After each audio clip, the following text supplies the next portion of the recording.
Bénédiction, urbi et orbi, comme pour le souverain pontife, c'est bien le sens qu'on peut donner à la présence effective du Premier ministre Daniel Kablan-Duncan lors de la deuxième journée du partenariat État-secteur en privé le jeudi 13 octobre dernier au Sofitel Abidjan Hôtel Ivoire. Une présence illustrant à souhait la volonté affichée de l'État de Côte d'Ivoire de faire du secteur privé le moteur de l'économie ivoirienne, avec 62% d'apport attendu dans la réalisation du PND 2016-2020. Dans la conférence inaugurale, co-animée par M. Pierre Magne, administrateur de la CGC, le Premier ministre Daniel Kablan-Duncan s'est voulu rassurant. Je suis particulièrement heureux de l'opportunité que vous m'offrez de présider l'ouverture de la conférence inaugurale, cette deuxième journée nationale du partenariat État-secteur privé. C'est pourquoi je voudrais, avant tout autre propos, saluer au nom du président de la République, son Excellence M. Alassane Ouattara, et au nom du gouvernement, l'ensemble des participants pour leur présence nombreuse et distinguée à cette deuxième édition de la journée nationale du partenariat secteur public, secteur privé. Comme vous le savez, la politique de développement économique impulsée par le président de la République, son Excellence M. Alassane Ouattara, depuis son accession à la magistrature suprême en 2011, cette politique accorde une place prépondérante au secteur privé, considéré à juste titre comme le principal moteur de la croissance. Elle a permis à notre pays d'entrer dans le cercle vertueux des économies en forte croissance dans le monde, conformément d'ailleurs aux objectifs du plan de développement 2012-2015, qui visait à poser les fondements de l'émergence avec l'appui important du secteur privé. Au nom du secteur privé, M. Pierre Magne a dit toutes ses espérances de voir l'État offrir les dispositions pour une économie performante. Pour que le secteur privé parvienne à contribuer à 62% du PNB comme souhaité, il nous faut poursuivre l'amélioration de l'environnement des affaires par la mise en œuvre de réformes additionnelles, poursuivre et améliorer la qualité de la concertation publique-privée et construire un secteur privé local fort à travers la promotion de l'entrepreneuriat et de champions nationaux. Le diagnostic effectué par les travaux préparatoires de la JNP montre que le dialogue public-privé ivoirien souffre encore de certaines faiblesses pour lesquelles chacun des acteurs a sa partition à jouer pour une amélioration significative.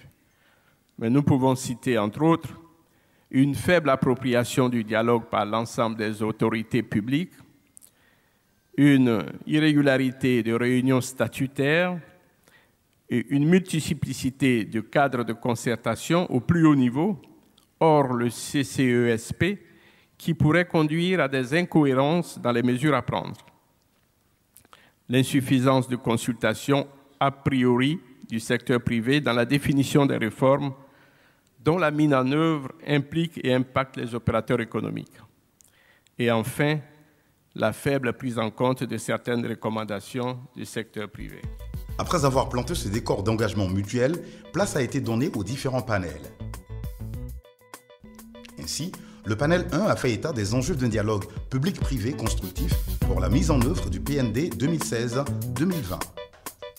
Le PND 2016-2020 est un PND qui se veut inclusif dans ses résultats et qui prévoit que la création de richesses soit harmonieusement répartie, équitablement répartie entre les Ivoiriens.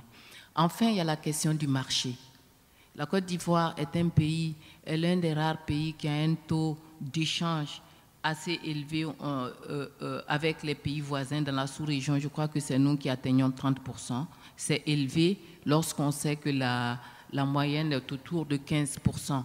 Dans les échanges sous-régionaux, nous voulons aller plus loin, renforcer l'intégration sous-régionale pour permettre aux entreprises qui s'installent d'accéder à un marché de plus en plus important. Le PND qui a été exécuté nous a permis d'avoir un taux de croissance économique moyen de l'ordre de 9%, l'un des taux les plus élevés au monde actuellement. Il y a quelques jours, nous arrivons donc de Washington, où nous avons pris part aux assemblées annuelles du Fonds monétaire de la Banque. Je peux vous dire que nous avons été fiers d'entendre ces institutions dire que la Côte d'Ivoire, le cas de la Côte d'Ivoire est un success story. Ça veut dire que c'est un cas qui mérite de faire école. Donc généralement, comme on le dit, on ne change pas une équipe qui gagne. Je crois que le président de la République a décidé de remettre le couvert. Le PND 2016-2020 a donc été adopté, qui, encore une fois de plus, fait la part belle au secteur privé. Je pense que Madame le ministre du Plan l'a suffisamment développé. Donc, pour pouvoir continuer donc à travailler avec le secteur privé, un cadre de concertation, d'aucuns diraient un cadre de dialogue, donc a été adopté depuis quelques années. Et ce dialogue nous permet de faire le point de la volonté du secteur privé d'apporter sa contribution, et ça permet également à l'administration de dire au secteur privé ce qu'elle attend de ce secteur-là. Quant au panel 2, les personnalités présentes ont épilogué sur les enjeux d'un dialogue public-privé constructif pour la promotion de l'emploi jeune et de l'entrepreneuriat.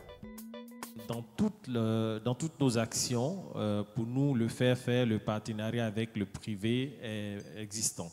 Dans la mesure où nous avons développé notre politique nationale de la jeunesse 2016-2020 qui s'appuie sur le programme national de développement 2016-2020 avec ces 5 stratégies qui ont été associées. La stratégie pour le service civique et le volontariat 2016-2020, la stratégie de la promotion de la jeunesse 2016-2020, la stratégie de l'autonomisation de la jeunesse et sa protection, et la stratégie nationale d'insertion et de l'emploi des jeunes.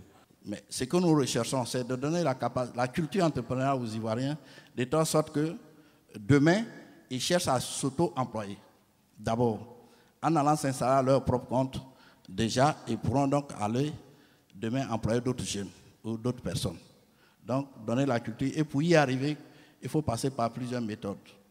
Donc, nous avons déjà échangé avec l'université, les grandes écoles, pour lesquelles l'entrepreneuriat est inscrit dans le curriculum.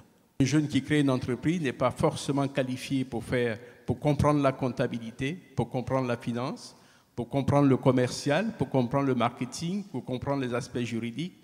Donc pendant un an, on leur donne toutes les notions pour qu'ils maîtrisent leur métier d'entrepreneur et qu'ils puissent véritablement aller de l'avant.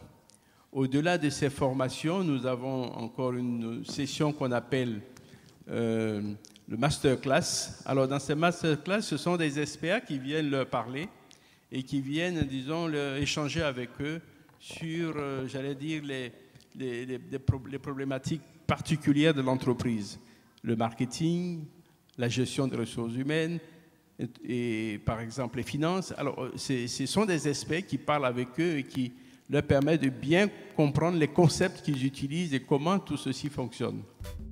En marge de ces échanges fort enrichissants, il y a les rencontres B2G au cours desquelles les entreprises sont allées à la rencontre des structures de l'administration publique pour poser leurs préoccupations de l'heure.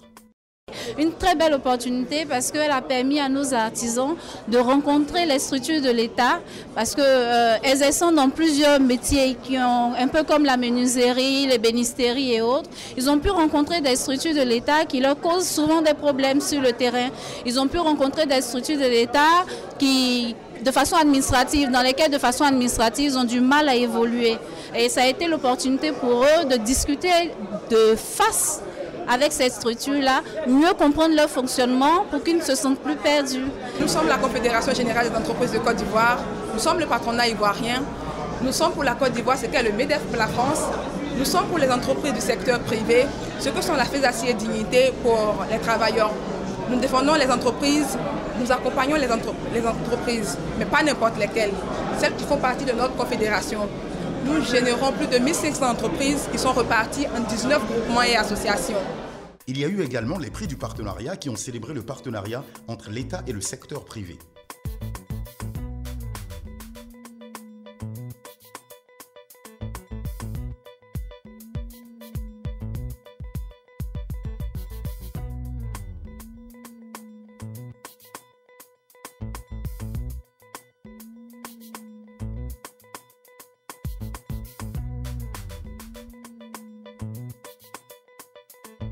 chiffres total comme indiqué par le président du comité scientifique. La GNP 2016 aura permis au couple État-secteur privé de faire le point de son dialogue et de prendre de nouveaux engagements qui définitivement permettront à notre pays de s'installer sur la route pour l'émergence 2016. Je vous remercie. Le gouvernement a décidé donc de donner de la place au secteur privé, faire en sorte que le développement économique soit posé sur le secteur privé. En d'autres termes, on dirait que le secteur privé soit le moteur de notre croissance économique. Pourquoi? Parce que c'est un développement durable et avec des résultats partagés. Donc la deuxième édition nous donne l'occasion d'évaluer le chemin parcouru et ensuite de nous mettre d'accord sur les perspectives. Nous constatons une nette amélioration. Et vous savez que le dialogue secteur privé, secteur public n'est pas nouveau en Côte d'Ivoire. Mais là, avec cette période, n'est-ce pas, où la Côte d'Ivoire aspire à l'émergence, il est nécessaire que ce dialogue soit accentué. En ce qui nous concerne, à l'enseignement technique de la formation professionnelle, nous sommes heureux de participer à ce panel, à cette journée, parce que le secteur privé est au cœur de nos dispositifs. Le choix des filières, le renouvellement des filières, le choix, la certification des diplômes, tout cela passe par des rapports très étroits que nous devons tisser avec le secteur privé. Au niveau du secrétariat exécutif, nous sommes vraiment satisfaits de la mobilisation de l'État comme du secteur privé. Ceci pour dire que notre message a été entendu, que notre message de savoir que nous nous préoccupons de la qualité du partenariat entre les deux parties a été entendu. Donc nous partons d'ici ce soir très satisfaits pour la mobilisation, pour la qualité des participants et pour la qualité des panels. Au sortir d'ici, très bientôt on va mettre en place un groupe de travail qui va commencer à travailler sur la mise en œuvre des recommandations.